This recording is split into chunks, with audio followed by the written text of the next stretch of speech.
Teaching ప్రొఫెషన్లో ఇంకా మనకు నేషనల్ లెవెల్ జాబ్స్ ఉన్నాయి కదా సార్, సో వాటి గురించి ఎక్స్ప్లెయిన్ చేస్తారా? ముఖ్యంగా సెంట్రల్ గవర్నమెంట్ తీసుకుంటే మనకు ప్రతి సంవత్సరం రిక్రూట్ చేసేటువంటి ఒక టెస్ట్ కేంద్రీయ విద్యాలయ సంఘటన. దీంట్లో డిఎడ్ పూర్తి చేసి సీటెట్లో పేపర్ 1 క్వాలిఫై అయినటువంటి అభ్యర్థులకు primary school teacher jobs recruit చేస్తారు, కేవీఎస్.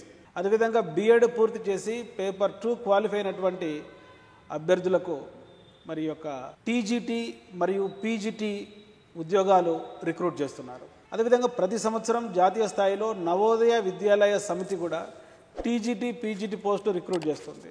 దానితో పాటు జాతీయ స్థాయిలో ఉండే ఏకలవ్య మోడల్ రెసిడెన్షియల్ స్కూల్స్లో కూడా టీజీటీ పీజీటీ జాబ్స్ ఉన్నాయి.